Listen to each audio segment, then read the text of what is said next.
Bismillahirrahmanirrahim. Assalamualaikum warahmatullahi wabarakatuh. Alhamdulillah, alhamdulillah, wassalatu wassalamu ala rasulillah, amma ba'd. Alhamdulillah, senang sekali bisa bertemu kembali di audio Magnet Rezeki. Semoga saya doakan para member channel Telegram ini mendapatkan keberkahan dari Allah Subhanahu wa Ta'ala. Dan saya senang sekali ketika membaca dan mendapatkan banyak sekali testimoni-testimoni Anda semua yang kehidupannya makin berkualitas, makin berkah, makin berlimpah, dan makin dahsyat, makin mendapatkan rezeki yang luar biasa dari Allah Subhanahu wa Ta'ala. Kita doakan semoga seluruh member-member dari channel Telegram ini juga mendapatkan keberkahan yang sama dan bahkan lebih dari itu. Oke Bapak Ibu, saya sudah berjanji ingin menyampaikan tentang ilmu Garbutala, dan ilmu ini dahsyat sekali.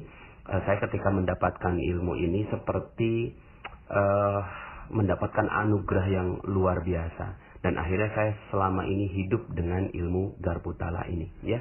Oke Bapak Ibu, sebelum saya sampaikan tentang ilmu Garbutala, saya ingin bercerita dulu, ya.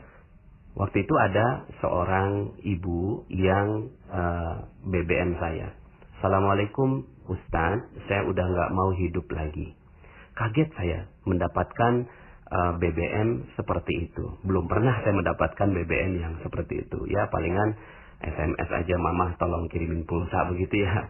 Kalau yang kayak gitu responnya gampang. Tapi kalau ada orang mau bunuh diri, menghubungi saya, ya saya juga nggak ngerti apa yang ada dalam pikirannya sang ibu, ya. Ustadz, saya udah nggak mau hidup lagi. Akhirnya saya coba tanya balik, ibu ada apa, ya. Kemudian akhirnya sang ibu bercerita, iya Ustadz, saya punya anak laki-laki umur 1 tahun meninggal dunia, ya. Meninggal dunia mah biasa, tapi kenapa kok sang ibu ini udah sampai udah nggak mau hidup lagi? Ternyata meninggalnya dengan cara yang tragis Bapak Ibu, ya. Sang suami mundurin mobil, sang anak main di belakang, lalu kemudian akhirnya kelindes.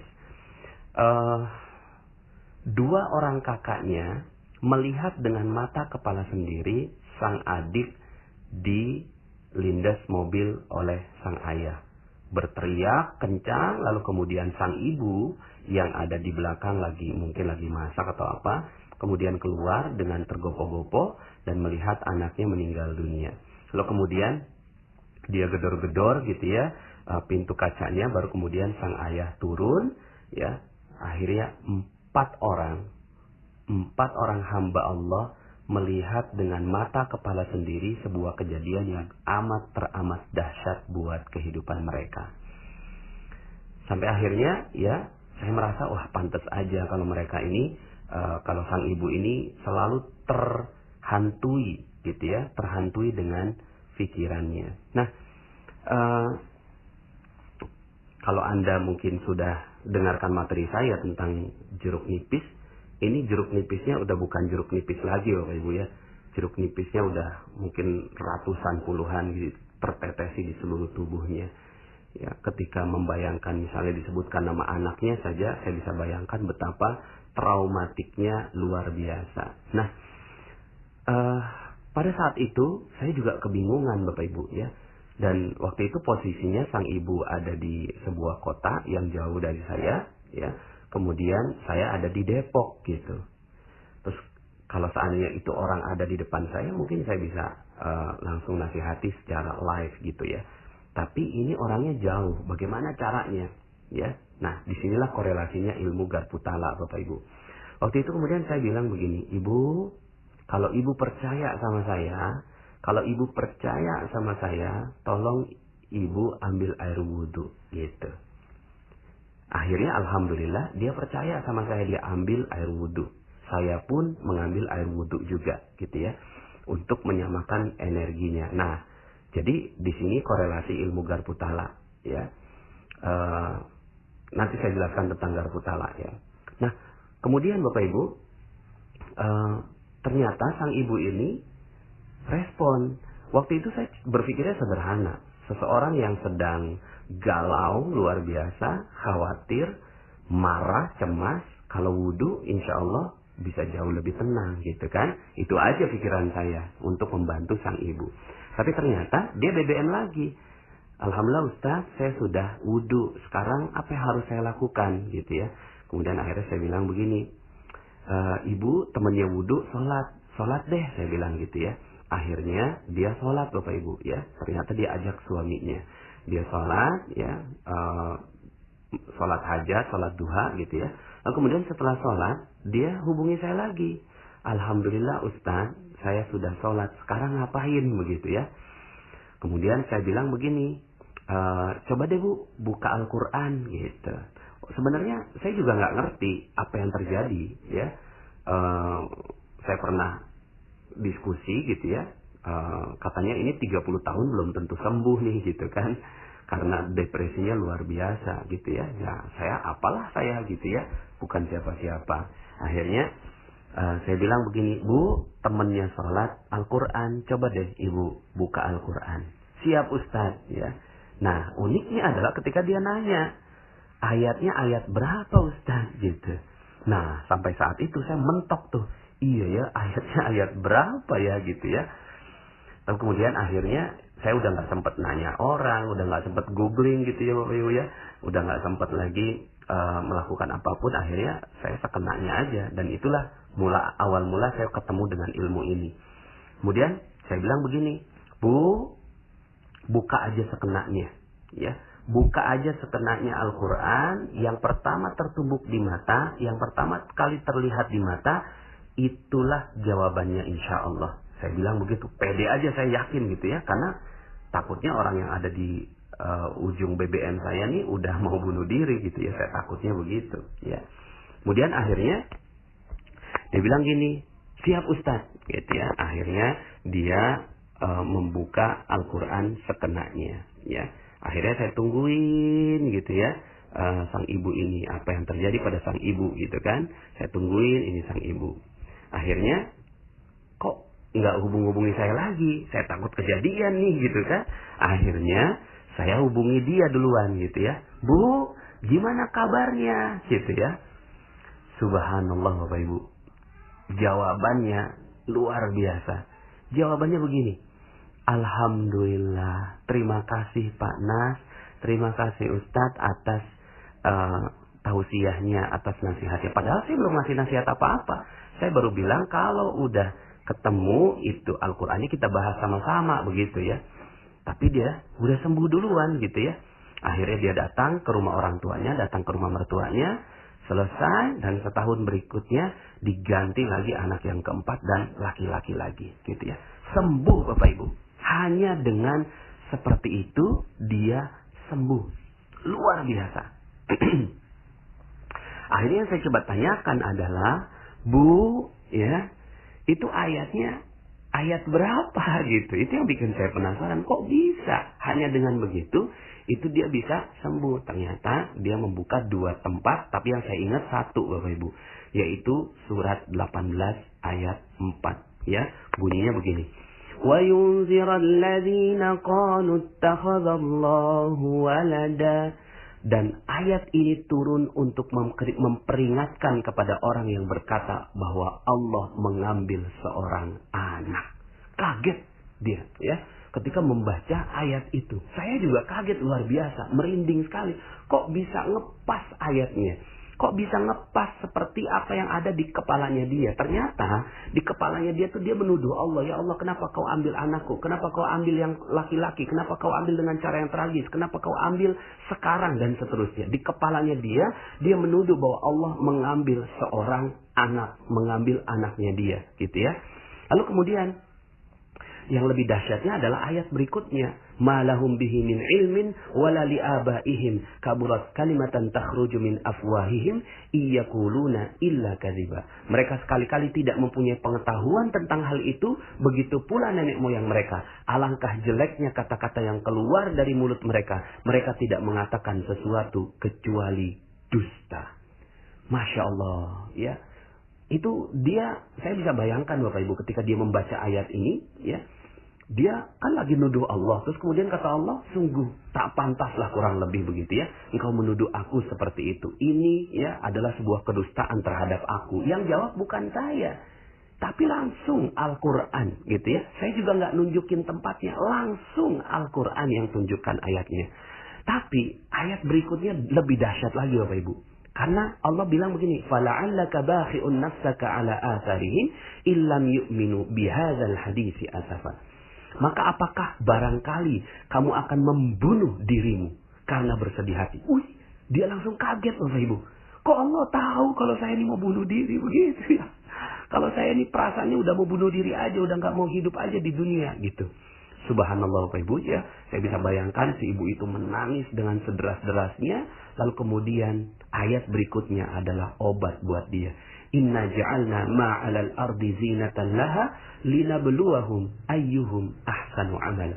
Sesungguhnya kami telah menjadikan apa yang ada di bumi sebagai perhiasan baginya, agar kami menguji siapa di antara mereka yang terbaik perbuatannya. Masya Allah, akhirnya dia paham bahwa anak itu perhiasan. Dan akhirnya dia katakan dalam dirinya, ya Allah, sungguh aku akan buktikan bahwa aku adalah orang yang terbaik yang engkau pilih.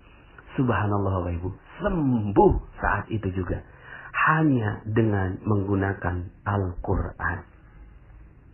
Hanya dengan menggunakan Al-Quran, lalu kemudian sang ibu ini sembuh, dan kemudian yang terjadi setelahnya adalah dia tenang gitu ya. Pastinya, karena yang kita butuhkan bukan rezeki, bukan anak, bukan yang lain. Yang kita butuhkan adalah ketenangan batin Bapak Ibu ya. Dan ternyata dia mendapatkan ketenangan batin itu ketika dia membuka Al-Quran. Nah, akhirnya saya karena dapat ilmu seperti itu ya, oh ternyata Al-Quran bisa jadi solusi ya gitu kan.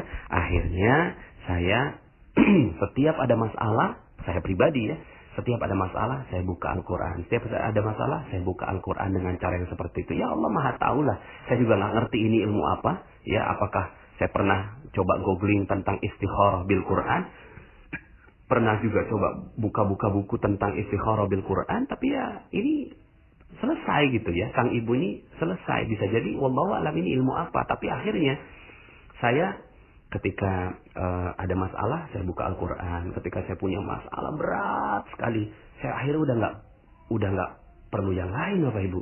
Saya hanya perlu ketika saya mendatangi Al-Quran, saya buka, dapat ayatnya, saya renungi, nangis dengan itu dan seterusnya ya. Suatu ketika ya, karena saya sama istri udah hidup dengan ilmu Garputala ini ya, akhirnya setiap ada masalah saya sama istri kita bersama-sama buka Al-Quran. Nah, waktu itu sempat saya sedang bimbing umroh gitu ya. Terus kemudian tiba-tiba istri saya BBM saya ya, nggak punya uang nih gitu. Ya khas istrinya Ustadz lah begitu ya. Aduh, saya lagi bimbing umroh, lagi jauh dari dia gitu kan, uang udah habis gitu ya. Saat itu kami memang ada proyek, terus kemudian saya udah bekalin, tiba-tiba semua uangnya udah habis, ternyata tukang yang datang gitu ya.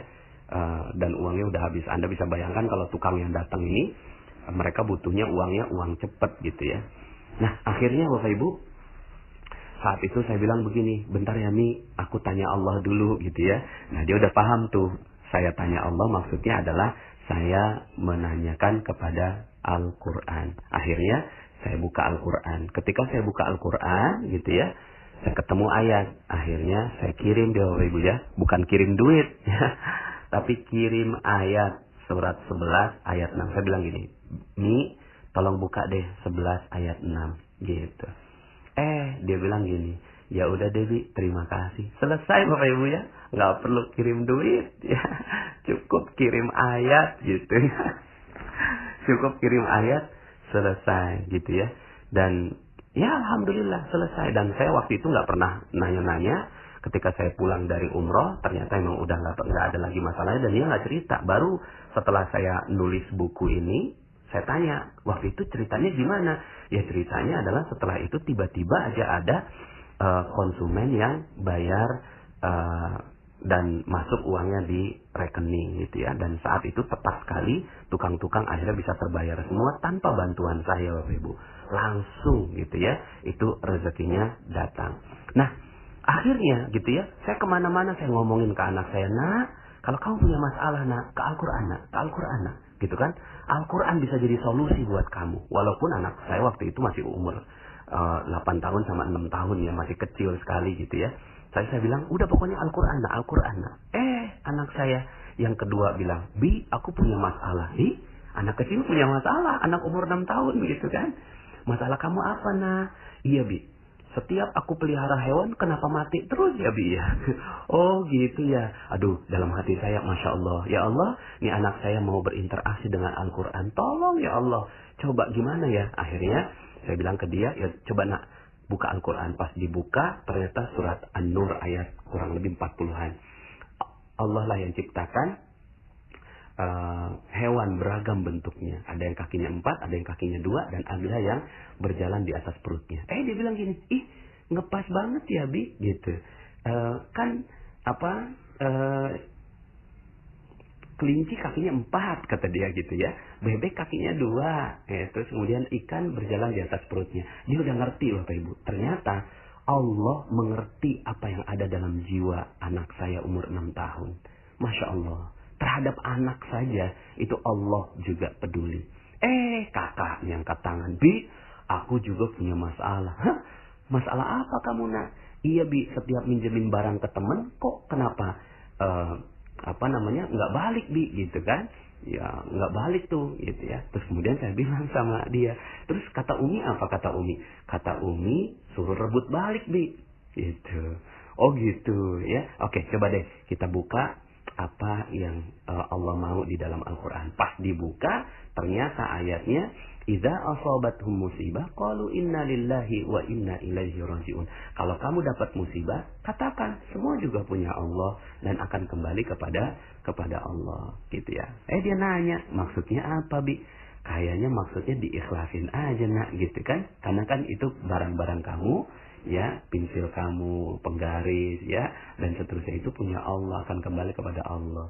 Jadi gimana? Mau pakai sarannya Umi, apa sarannya Allah untuk mengikhlaskan? Sarannya Allah dong, selesai. Nah, subhanallah Bapak Ibu, ya.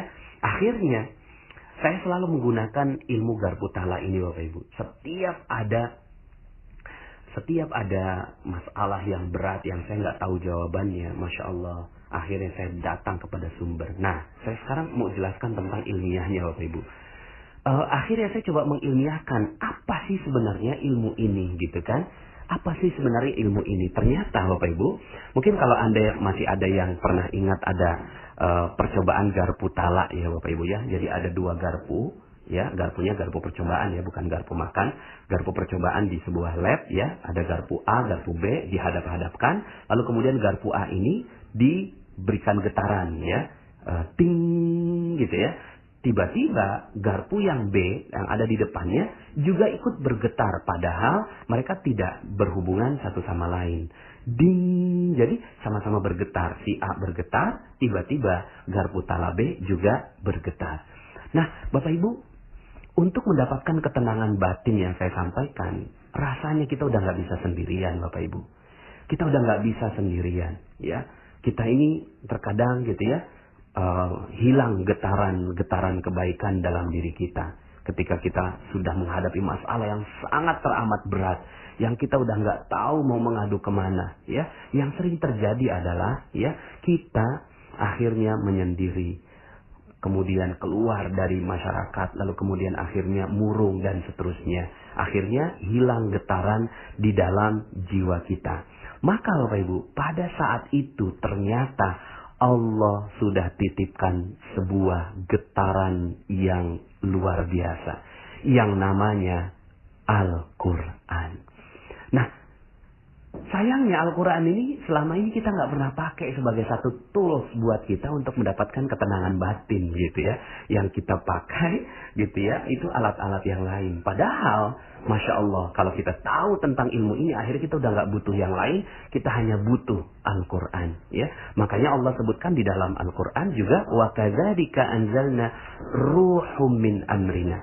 Dan demikianlah ya, kami turunkan ruh dari sisi kami. Ruh ini kan energi ya Bapak Ibu ya. Maka energi ini merambat Nah, yang terjadi pada sang ibu, kalau dalam buku saya itu saya sebutnya nama samaran Ibu Tika, ya.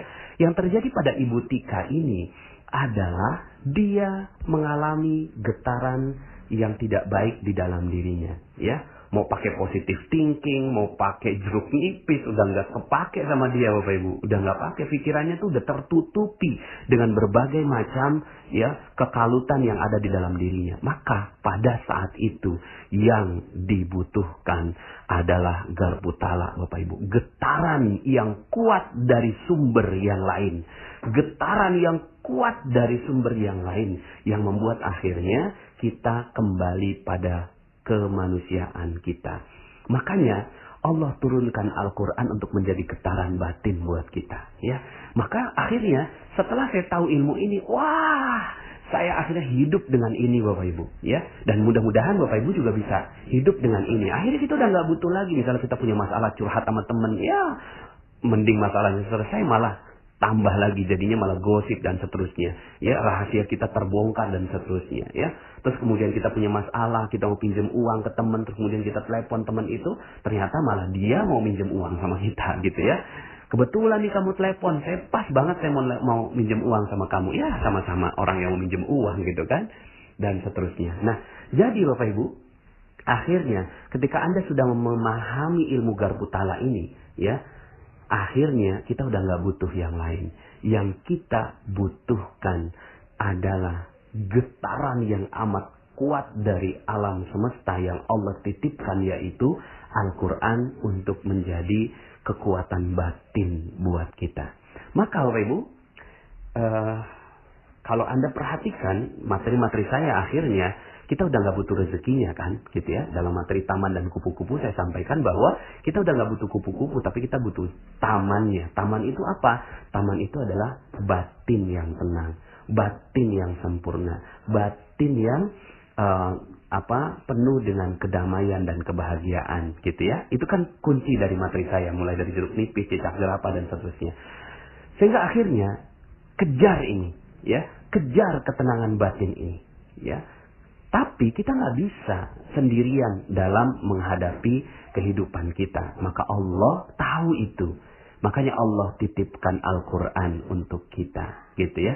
Titipkan Al-Quran. Nah, Anda mungkin bisa coba, Bapak Ibu, ya. Anda bisa coba cara ini, ya. Silahkan Anda coba. Dan pengen sekali saya mendapatkan testimoni-testimoni tentang ilmu garpu tala ini dari Anda, gitu ya.